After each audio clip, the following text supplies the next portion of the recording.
Hello and a big warm welcome to ICE 2025 in Barcelona. I'm here with Eman, Pulis, founder of Sigma Group. Hello Eman, how are you? Doing great, thank you. Good, are you enjoying Barcelona? I love this city. To be honest with you, I was looking forward to this change as the new home for ICE, and so far it hasn't let me down at all. Well, that's good. That's really good news. And congratulations of 10 years of Sigma. Looking back, what would you say is the most defining moment of your amazing journey? Wow, 10 years. Who would have thought when I started that it would become the powerhouse it is today? Sigma today has the largest number of attendees coming to its 7 summits in total, has the largest number of exhibitors embracing our floor plan, and this makes me really proud and optimistic for the 10 years ahead. And looking back, there's been a few defining moments, but probably the one that left the biggest mark for us was COVID. A time where I thought I was becoming redundant because events as we know them were not allowed, gave us the required courage to look outside of the comfort shores that come with Malta. And so it was during COVID that we had to push outside of Malta, and we held our first conference in Dubai, because failure to do so meant not being able to pay for salaries and going 6 feet under. So I'd say by far COVID was the greatest silver lining that embraced our company. You really turned a bad situation into the best thing, didn't you, there? Absolutely, because then we became confident. We were like, okay, the world is our is a global village, you know. We've managed to do it in Dubai. I think we can do this elsewhere as well. So fast forward a couple of years, and now we have 7 summits across the globe, and they're all buzzing with activities. And it has given us the opportunity to welcome with arms wide open all these exhibitors from all corners of the world. Brilliant.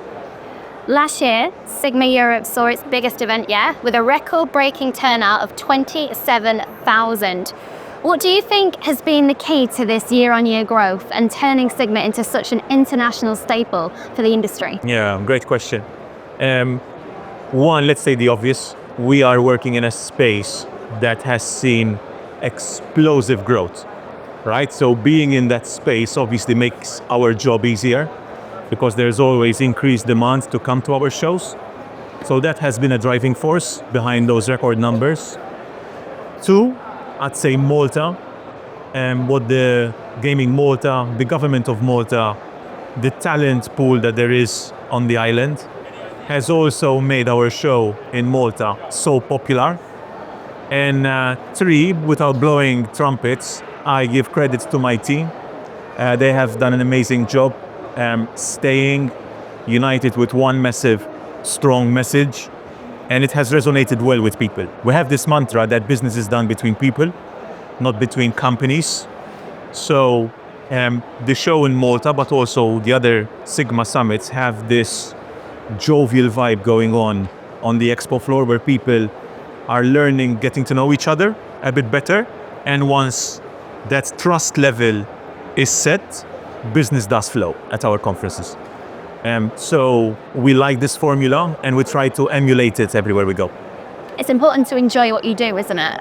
Absolutely. We are vociferous fans of this festivalization of otherwise boring exhibitions. Yeah, so whoever comes to Sigma always has a jam-packed itinerary of leisure events, networking events, great food, great drinks, and great crowds. It's a perfect formula. It sounds brilliant. Sigma has really embraced global growth, with events happening all over the world. This year, you announced your debut in Sri Lanka. What drives your expansion into those new markets, and what excites you most about South Asia? Yeah. I'll be honest with you, I'm surprised no one has done it before. So we're like, hey, let us be the ones to lead the way. If you look at South Asia, we're looking at a market of 2 billion people. That's a quarter of the world's population, between India, Pakistan, Sri Lanka, Nepal, and Bangladesh. 2 billion people. If you tell me that these 2 billion folks don't deserve to have their own conference focusing on the South Asian market, focusing on regulation there, then I don't know. So based on this premise, we decided to head to Sri Lanka, which offers the most fertile environment for a show like this to flourish. We have a close relationship with our gaming clients, with all the providers and operators and affiliates. And everyone is telling us that they see huge potential in the region. Governments in the region are also open to the idea to regulate the space. They are realizing that the only way to go is to regulate. Failure to do so means they're missing on an opportunity to collect taxes, but more importantly, their citizens are ending up playing on rogue websites which are unregulated, which means players are at risk of playing on these rogue sites. So based on this, we see a huge opportunity, and I'm confident that the first edition this December will pave the way for the show to grow in the coming years. I wish you the best of luck with it. Oh, thank you. Yeah. The Sigma Foundation plays such a big part in your story, with donations and community projects making a real difference. Why is giving back such an important part of Sigma's mission? Yeah, look, I believe in this concept of ikigai. It's a Japanese word which has engulfed the way we think, and we are working in an industry that is extremely wealthy. If you look around you, look at these stands, they're spending millions. We're dealing with multimillionaires, billionaires. So for us to stop there wasn't enough. And so it was an opportunity for us to set up the foundation and give back. But not only give back, but also raise awareness. So those hyper successful individuals around us can join us on this mission to do good. So it's thanks to the Sigma Foundation that we love what we do. I believe we're good at it. We love organizing events, and we're good at it. It compensates us well, as you can see, a lot of wealthy individuals around us. And thanks to the foundation, we're finally doing something that's giving back as well to society. You briefly mentioned it there, the seed venture fund, Ikigai Ventures. So you say it's been doing well over the past year, but are there any success stories? And how has that project actually evolved from starting? Yeah. Again, this was a project that took off during COVID. Talk about the silver lining, yeah? And I felt we could do more rather than only talk about selling a boot space, because that's what we do, right? We sell boot space. And I'm surrounded with these hyper successful individuals, and I wanted to talk to them about more stuff, not just about buying a freaking stand, So based on that, because I had a bit more time on my hands, we launched Ikigai Ventures, which is a VC fund of 20 million euros. We put in some money of our own, but the rock stars from the industry, the really successful guys, the biggest boots you see here, they also put money in this fund. And together we look at projects, we mentor them, we write checks, we take equity from their business. But it's become like this great fraternity where we're helping each other and we're helping businesses grow. Now it's third year running, we have a couple of projects that are doing really, really well. One is Wicked Games, the other one is Quantum Gaming. And yeah, I'm excited about their journey. I can see that helping is really important to you. Yeah, it is. It helps you reach a higher purpose. If I can codify it this way.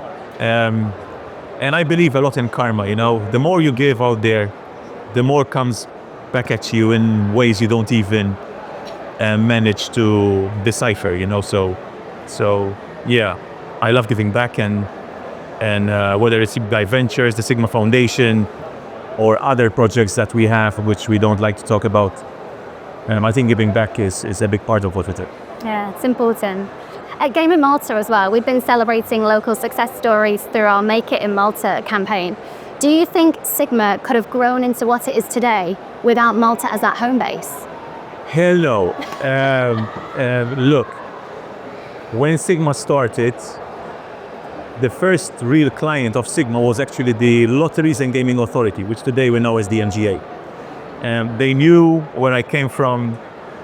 They understood that Malta deserved to have its own conference with such an ecosystem brewing in Malta. So they trusted me with the first booth. And with that, I could go to the rest of the community and say, guys, you should take part. So I'm eternally grateful to the government of Malta, to the MGA, to then GamingMalta, for believing in our mission. And I'd love to believe that nowadays Sigma has grown to a level where we're bringing companies to our show.